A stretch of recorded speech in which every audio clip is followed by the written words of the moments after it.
El mensaje pastoral de los obispos venezolanos publicado este miércoles está dedicado a las víctimas de los terremotos que sufrió Venezuela el 24 de junio. Enviaron al país no solo su palabra de esperanza y solidaridad, sino que dejaron duras críticas al gobierno interino por su accionar en medio de la tragedia. En el escrito se lee lo siguiente: la reconstrucción nos exige también hacernos eco de la indignación de las víctimas de los terremotos que se vieron desatendidas por las instituciones públicas. Los desastres naturales son impredecibles, pero es obligación de las instancias del Estado estar preparadas para afrontarlo. En adelante, todos debemos velar porque en las labores de reconstrucción no se repitan los mismos errores que en el pasado. Los obispos exhortaron a compartir el dolor de las víctimas e hicieron un llamado para no olvidar a otras personas que también sufren, entre los que mencionaron a los presos políticos. Este miércoles, familiares de presos políticos ofrecieron una rueda de prensa en Caracas, Venezuela, para alertar al mundo que los privados de libertad no fueron evacuados oportunamente durante los sismos del 24 de junio en el país, ni las más de 1.300 réplicas posteriores. Denuncian que casi un mes después no tienen certeza de que esos espacios sean seguros y advierten que sus seres queridos siguen en riesgo. Quiero permitirme especificar lo ocurrido en Ramo Verde y Rodeo 1, que fueron dos de los centros que mayores daños estructurales sufrieron y que el régimen trató de invisibilizar, coaccionando, torturando y con arremetidas violentas a nuestros familiares.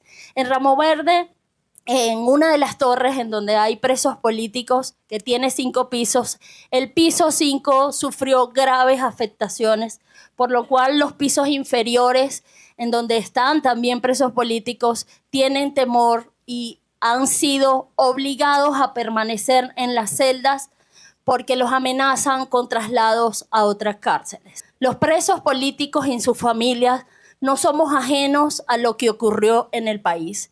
6 familias de presos políticos estuvieron desaparecidas, 3 de ellas tuvieron pérdidas humanas y materiales, que la única manera que pueden hacer para recuperarse entre sí es con la libertad de los suyos. La declaración estuvo acompañada por más de una decena de organizaciones defensoras de derechos humanos, entre ellas Provea, COFAVIC, Foro Penal, Justicia, Encuentro y Perdón, así como Amnistía Internacional.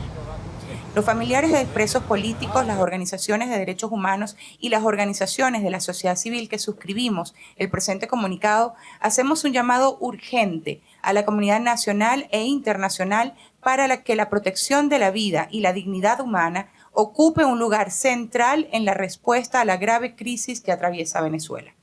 El doblete sísmico ocurrido recientemente agravó una emergencia preexistente, no creó la crisis, puso nuevamente en evidencia las consecuencias de años de debilitamiento institucional y de violaciones sistemáticas de los derechos humanos. Ninguna respuesta humanitaria será completa mientras permanezcan invisibilizadas las personas cuya vida depende enteramente de la protección del Estado.